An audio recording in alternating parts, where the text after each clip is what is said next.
the mid-90s, the video game industry worldwide was under full swing.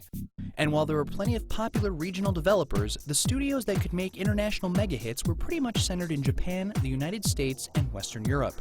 But in 1995, a couple of guys in Espoo, Finland decided that they were tired of coding out of their parents' basements and started a gaming company right in their native city. And what was more, they wanted their games to stand toe-to-toe with the AAA titles of the day.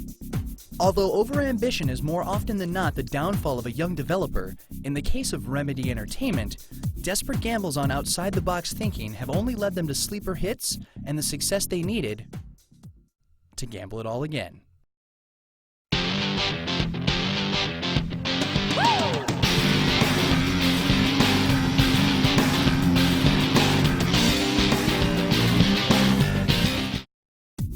When Remedy formed in 1995, they looked for local talent to help fill out their ranks.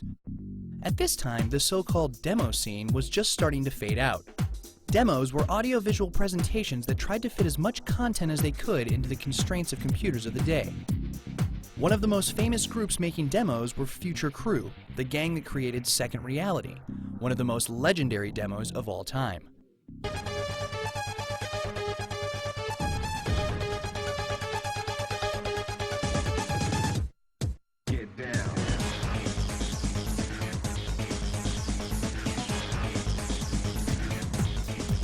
Recognizing the obvious talents of the group, Remedy hired a number of Future Crew members to work with them.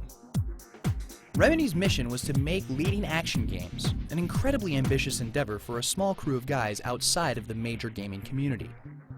There's a few things that we do that make a Remedy game. We want to push the envelope in storytelling in video games, and then we do this kind of cinematic, movie-like action games, and we kind of try to come up with new gameplay mechanics that haven't really been seen before.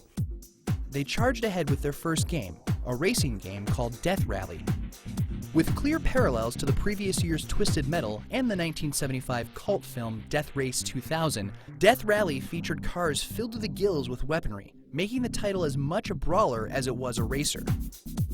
When publisher Apogee saw the product, not only did they agree to publish it internationally, but they gave Remedy their most valuable asset, Duke Nukem, who became a playable racer in the title.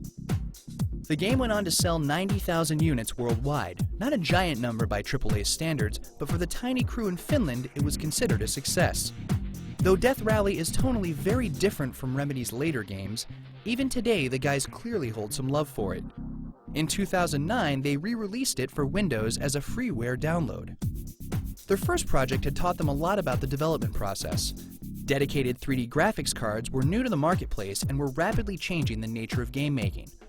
But even the same graphics card would perform differently in differently built computers, making it hard for a developer to code a stable game. What they needed was a program that would test any system to its very limit and then give that system a normalized score. Fortunately for them, Remedy had already hired several members of Future Crew, the demo group famous for pushing systems to their limits. And so, they created a 3D benchmark program that would help them test their own machine's power. In reference to their famous demo Second Reality, the program was called Final Reality.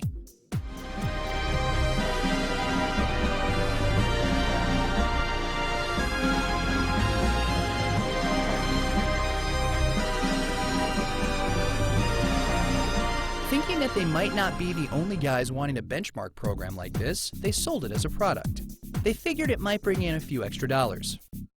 Instead, where their first game sold only 90,000 units, their tool sold over 5 million units worldwide. Completely unexpectedly, the studio had a hit on their hands, and it wasn't even a game. And that, in fact, was a problem. They were a gaming company and didn't want to spend their lives making tools for other game makers. And so, despite their success, they spun off the Final Reality crew into a sister company, FutureMark, no doubt a reference to Future Crew. That's where the kind of split happened, that some of them wanted to pursue this kind of 3D benchmarking software, and the other ones just wanted to make video games. So that's where the kind of split came. And we are sister companies, but we're not under the same roof. Remedy is definitely its own company, and FutureMark is its own as well. FutureMark has gone on to turn Final Reality into the 3D Mark line of products, an industry standard to this day.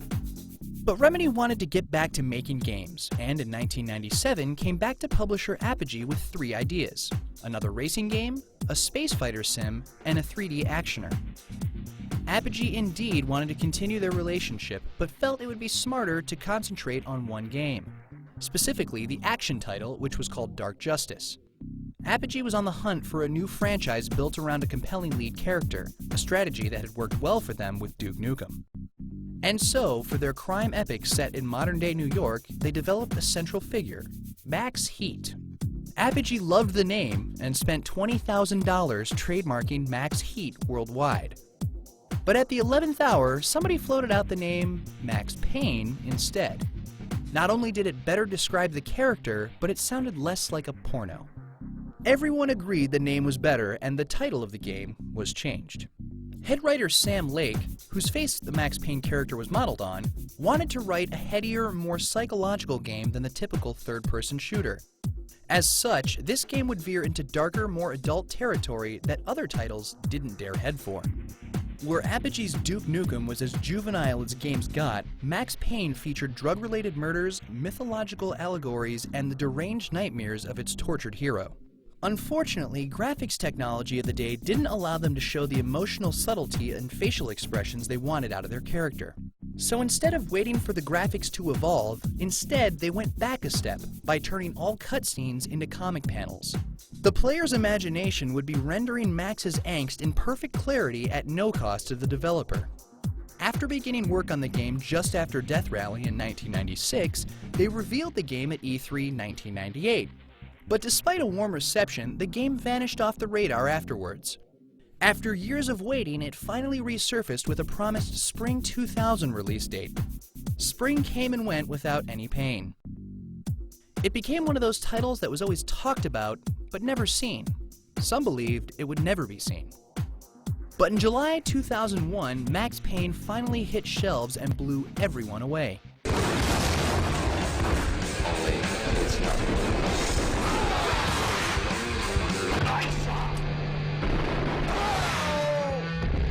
Something ugly had been tattooed on the wall, a map of things to come. It was a poisoned syringe, a magic tag full of diabolical meanings. The moody environments and storylines added up to one of the most engaging atmospheres ever seen in a game.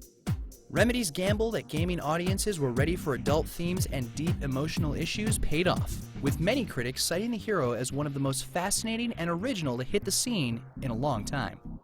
But beyond all the moodiness, Max Payne was still an action game, and to everyone's surprise, it was absolutely ballistic. Despite being popularized by The Matrix 2 years earlier, bullet time mechanics hadn't yet been translated into gaming. Max Payne nailed it, turning what could have been a gimmick into a vital gameplay element that turned the action set pieces into brilliantly choreographed dances of death. While it was faulted for having a short single player and no multiplayer, critics unanimously said the experience was more than worth it. Max Payne became one of the best-selling and most talked-about PC titles of the year. The game, cooked up by 24 guys in Finland, went on to sell 4 million copies worldwide. Everyone wanted to know where they'd take the Payne next.